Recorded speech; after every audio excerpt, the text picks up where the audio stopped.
Hi everyone, hope you're doing well. Thank you so much for joining me for this video and welcome to Tarot by the Pines. I am your fake tarot reader for this channel, Jason.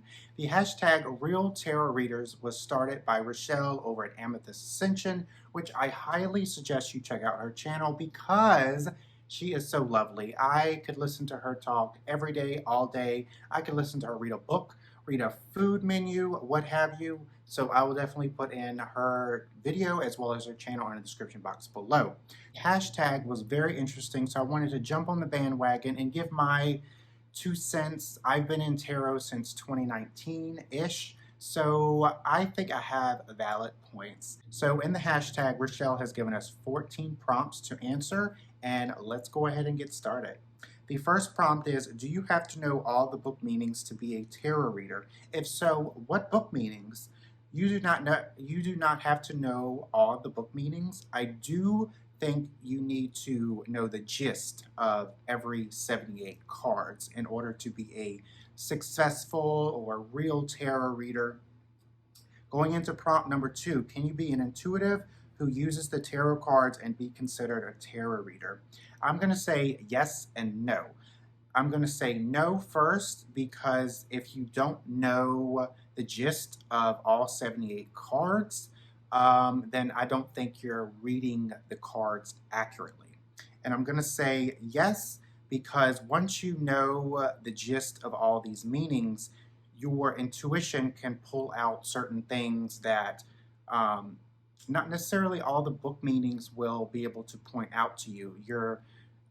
Depending on your reading style, your intuition can really take over, and combining that with these 78 card meanings, it can be very powerful. As a tarot reader, I really struggle with court cards simply because you can read them many different ways. There's different layers to how you read them. Now, you could say that since I don't know all the court cards or don't even know how to read the court cards, I'm not a real tarot reader. Fine, I'll definitely take that. It's just that something I struggle with. Prompt 3, do you have to be reading for others to be a real tarot reader? I say no. I don't read for others professionally. I do read for others as a practice or like a hobby or just something I do for fun. Prompt 4, do you have to be a professional reader to be considered a real tarot reader? Absolutely not. I don't read tarot professionally, although I have in the past. You don't have to be getting paid for these readings. Again, as long as you know the gist of the cards, you're a real tarot reader, in my opinion. However, if you are reading others, I do think you need to abide by the tarot ethics, which there is no guidelines, but if you read appropriately, I think you can read successfully. And what I mean by tarot ethics, I mean by not doing low-hanging fruit readings. I think those are really distracting from what tarot can do. Of course, I will put in a few videos of mine that you can check out when I talk about, I guess, tarot ethics and all of that. Prompt 5, do you need to have a certification to be a real tarot reader? If so, who determines if you are certified? So in my tarot journey, in the early stages, I was very tempted to become certified in tarot reading, but you absolutely do not have to be certified. Do you need to know the Golden Dawn, symbolism, or astrology, or Kabalistic Tree to be a real tarot reader? I don't know 2 of these things. So you do not have to know all of these things to be a real tarot reader. I think if you want to incorporate that into your tarot practice, you're more than welcome. When you add in different systems or different practices within your tarot system, I think it's just a lot. Do you have to know the history of tarot to be a real tarot reader? If so, what history? So when I read this question, I kind of laughed because when you go for a tarot reading, I don't think people ask you, oh, where did tarot originate from? Who created tarot? I don't think the majority, if all of the people that come to you for a tarot reading, I don't think they're really asking you for that. They're too focused on getting themselves a tarot reading. Almost every tarot deck has a brief history of tarot, so you're never without the history when you have a tarot deck. Does having a smaller or larger collection determine if you are a better or worse real tarot reader? Absolutely not. I don't think you need a huge tarot collection to be a successful real tarot reader, and I don't think you need a small one to determine if you are a real tarot reader. If you have one single tarot deck and you read with that, you are good as golden. You don't need all these tarot decks, but they are fun to look at. I will give you that. Do you have to read reversals to be considered a real tarot reader? Absolutely not. You most certainly can use reversals in your tarot practice if you are comfortable learning 78 more card meanings. Again, there are 78 upright meanings and there's 78 reversal meanings. I think you can get out so much information with the upright that I think you're fine with not using reversals. Prompt 10, do you have to use certain techniques or customs to be considered a real tarot reader? Do you have to be gifted your first deck? You have to shuffle it a certain way or use certain spreads or no spreads? Absolutely no to all of these. So for being gifted your first deck, I was not gifted my first tarot deck. I actually went out and bought it. And regarding to shuffle a certain way, you don't have to shuffle a certain way to be considered real. I shuffle over the hand, where you can also shuffle riffle shuffling, which is like a playing card way of shuffling. I don't like to do that because it bends the cards. So I think shuffling does not matter. It's your own taste and preferences. In terms of using spreads, I don't use spreads that often.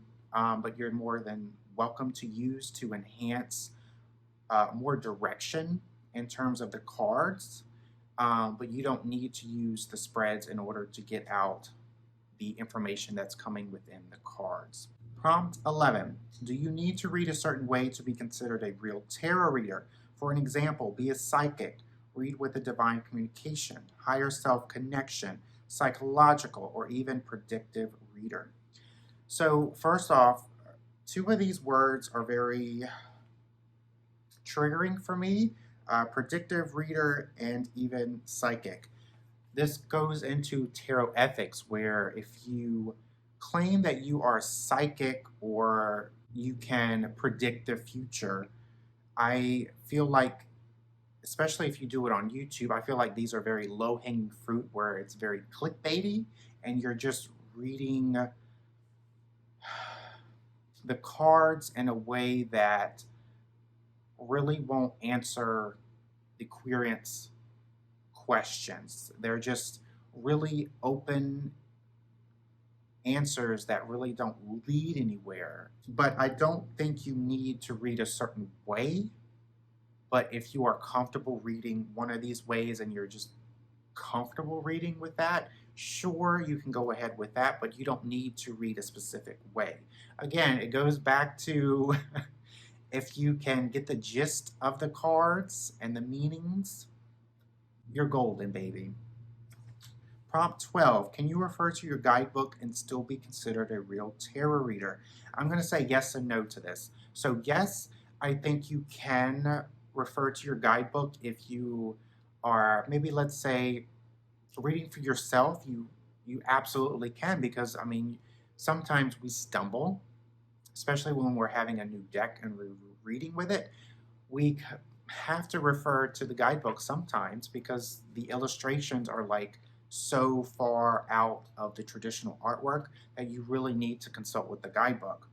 And I'm going to say no, because if you are reading professionally in front of person or virtually, and you refer to your guidebook at a certain card, it's very awkward saying, hold up, I can't recall what this card means, let me look it up. And it just kind of creates this dead air when you're doing a reading. I think if you are reading professionally for someone, I think you should read with a deck that you're comfortable with. you know what the cards mean. It just creates a very awkward silence when you have to refer to the guidebook when you're reading for someone.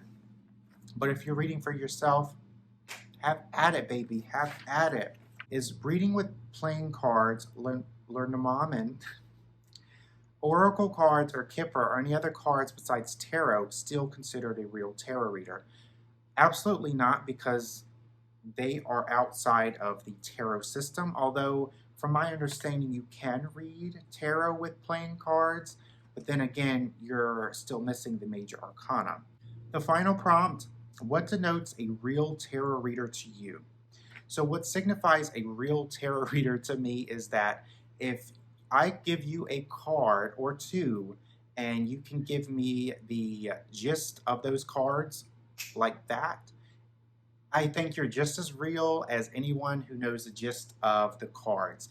Now, again, for someone who struggles with court cards, you're going to have to bear with me, because the court cards, they are very complicated, and it all depends on how you read them. Whereas the major and minor arcana, I feel like they have more structure of how you read them, whereas the court cards, you can read them in different ways because they have all these layers to them. So going back, it all depends on if you can give me the gist of the card that is in front of you. So let me know in the comments below, what do you consider a real tarot reader? Again, thank you so much for watching this video, and I hope you're all doing well, and I will see you for my next video. Take care.